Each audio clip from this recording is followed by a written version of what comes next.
अब खबरें विस्तार से। उत्तराखंड में भाजपा के शासन में रहे 5 मुख्यमंत्रियों को प्रचारकों के तौर पर जिम्मेदारी दी गई है।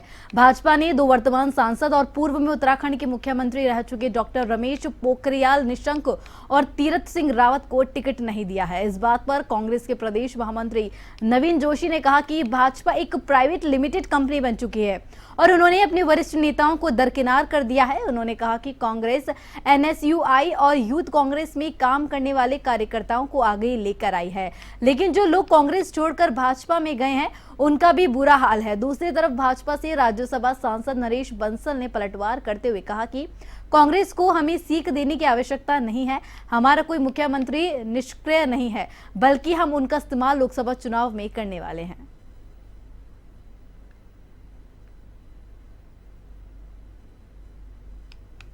देखिए, भारतीय जनता पार्टी एक प्राइवेट लिमिटेड कंपनी बन गई है। जो इनके वरिष्ठ नेता थे इनको इन्होंने दरकिनार कर दिया है और उन्होंने ऐसा कोई भी काम नहीं किया प्रदेश के अंदर जो उनको आगे लेके आया जा सकता था। कांग्रेस ने क्या किया कि जो हमारे दूसरे पंक्ति के नेता थे, जो हमारे यूथ कांग्रेस के थे, एनएसयूआई के टाइम पे जिन्होंने काम किया, उनको हमारी पार्टी आगे लेके आई है। और जो कांग्रेस से छोड़कर जो भारतीय जनता पार्टी में गए हैं, आज उनका भी बहुत बुरा हाल है। अगर विजय बहुगुणा जी की अगर हम बात करें, उनकी क्या यहाँ पे कंडीशन थी, मुख्यमंत्री थे और दावेदार भी थे आगे। अगर हम सतपाल महाराज जी की भी बात करें, आज उन लोगों की स्थिति देखिए। और जो हमारे पार्टी के जो नेता यहाँ से गए हैं वो पिछले पंक्ति के नेता हो गए वहां से।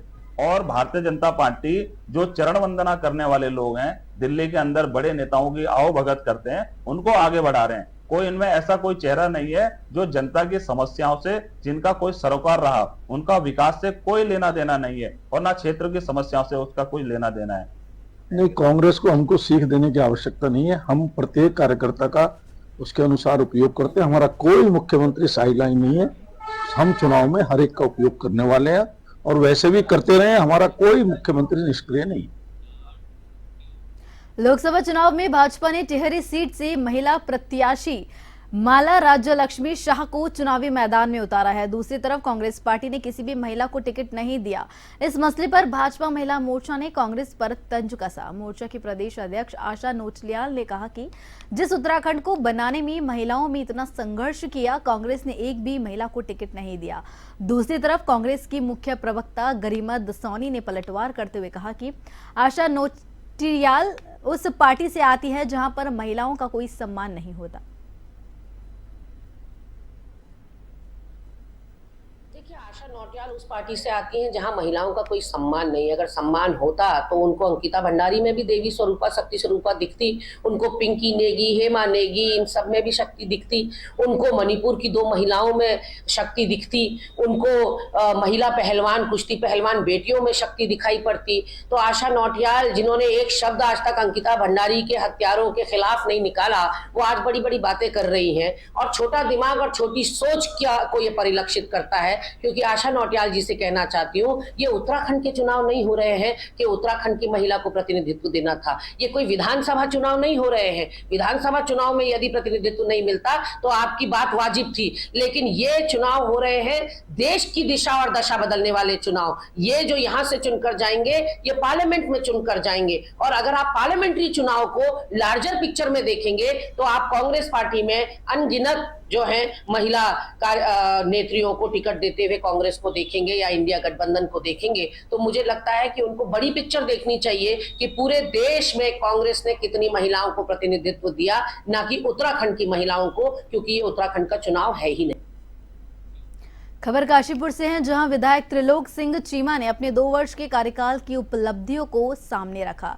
अपने कॉर्पोरेट ऑफिस में पत्रकारों से बातचीत करते हुए उन्होंने बताया कि उनके द्वारा काशीपुर के रुके हुए विकास कार्यों को धरातल पर उतारा गया है। शासन और मुख्यमंत्री से संपर्क रखते हुए काशीपुर में बाजपुर रोड रेलवे क्रॉसिंग पर आरओबी के कार्य में तेजी लाई। उन्होंने बताया कि द्रोणा सागर नहर पर 2 लेन बाईपास रोड, शहर के लक्ष्मीपुर माइनर नाले का नवनिर्माण और शहर में लगने वाले जाम से निजात दिलाए जाने के लिए मल्टी स्टोरी पार्किंग के निर्माण की स्वीकृति दिलाई गई।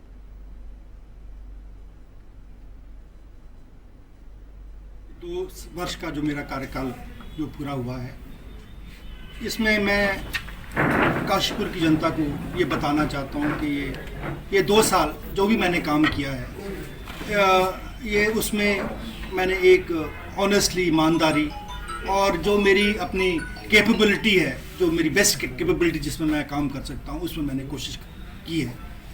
और कुछ ऐसी समस्याएं हैं जैसे आरओबी का जो बाईपास है, वो एक बहुत बड़ी समस्या हमेशा काशीपुर के लिए रही है और मेरे से पहले भी बहुत लोगों ने हर लेवल के ऊपर कोशिश की है कि ये जो समस्या है इसका समाधान निकले, लेकिन कुछ मुश्किलें ऐसी हो जाती हैं जो एक दलदल के समान हो जाती हैं, उसमें जितना मेहनत करो वो उतना ही फंसते जाते हैं। ये समस्या कुछ ऐसी बन गई थी।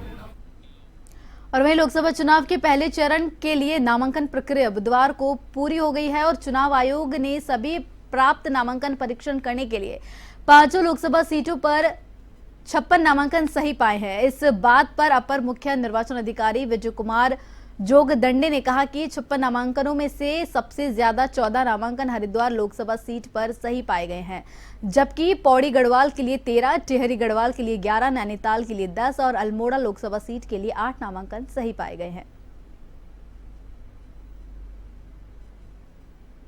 जो सूचना अभी तक प्राप्त हुआ है उसके आधार पर टिहरी में 11 वैलिड नॉमिनेशंस पाए गए हैं, गढ़वाल पार्लियामेंट्री कॉन्स्टिट्यूंसी में 13 वैलिड नॉमिनेशंस पाए गए हैं, अल्मोड़ा में 8 नॉमिनेशंस वैलिड पाए गए हैं, नैनीताल उधमसिंह नगर सीट पर 10 नॉमिनेशंस वैलिड पाए गए हैं और हरिद्वार में 14 नॉमिनेशंस वैलिड पाए गए हैं।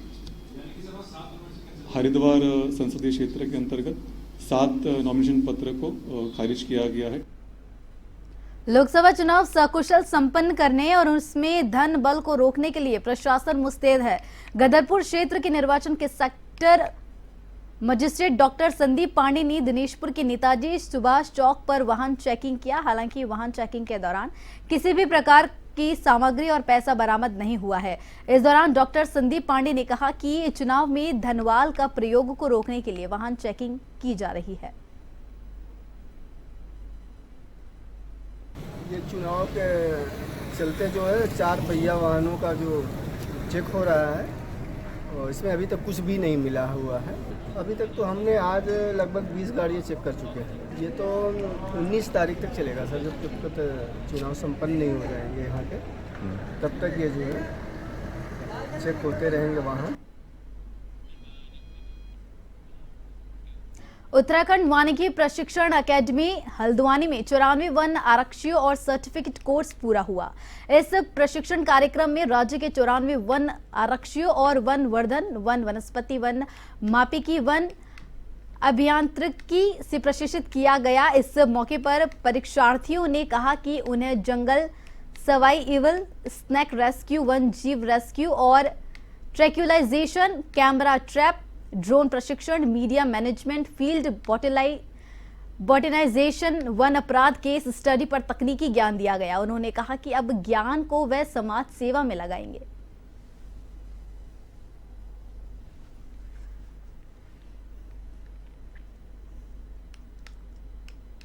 मैंने अपने संबोधन भाषण में भी कहा कि फॉरेस्ट गार्ड जो है वो वन विभाग का जो एडमिनिस्ट्रेटिव ढांचा है उसकी एक बहुत इम्पोर्टेंट कड़ी है और वन रक्षक अगर सजग रहता है तो उस क्षेत्र में, उस बीट में जो जिसको वन रक्षक कंट्रोल करता है उसमें अपराधों की संख्या में कमी आती है और इसके अलावा भी जो हमारे फॉरेस्ट मैनेजमेंट के जितने भी सेक्टर्स हैं उसमें बेहतर परिणाम मिलते हैं।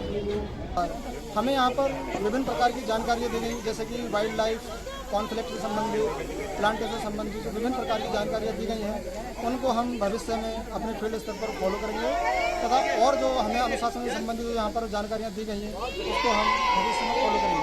सर 23-24 का सेकेंड सेक्टर जो अभी अक्टूबर से स्टार्ट हुआ और अभी 6 महीने में मतलब मार्च में कंप्लीट हुआ है। यहाँ पे 94 फॉरेस्ट गार्ड थे अलग अलग डिविजन से और हमने कोशिश की है कि वो प्रैक्टिकल एंड थियरी दोनों टाइप की उनको ट्रेनिंग दे पाए, ताकि जब वो फील्ड में जाए तो जहाँ पे अकेले रहेंगे, फील्ड में भी अकेले रहेंगे, तो वहाँ पे सक्षम तरीके से ये लोग वन विभाग की सेवा कर सकें और वनों का प्रोटेक्शन कर सकें। हमारा जो ये वन आरक्षी प्रशिक्षण का जो सत्र स्टार्ट हुआ था 2023 3 अक्टूबर से स्टार्ट हुआ था।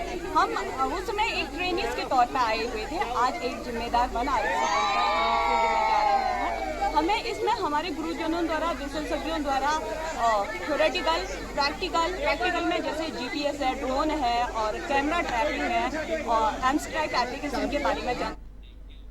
गरीब बालिकाओं को सशक्त बनाने के उद्देश्य से चल रहे साप्ताहिक निशुल्क ब्यूटिशियन कोर्स संपन्न हो गया है। इस मौके पर आयोजित कार्यक्रम में ऋषिकेश की प्रथम मेयर अनीता ममगाई पहुंचे। उन्होंने ब्यूटिशियन कोर्स का प्रशिक्षण लेने वाली गरीब बालिकाओं को प्रशस्ति पत्र भी दिया और उनके उज्जवल भविष्य की कामना भी की। इस मौके पर मेयर ने कहा कि समाज में सरकार के साथ साथ सामाजिक संस्थाएं गरीबों की भलाई के लिए कार्यक्रम कर रही है, जिनकी वजह से समाज का एक बड़ा हिस्सा लाभान्वित होता है।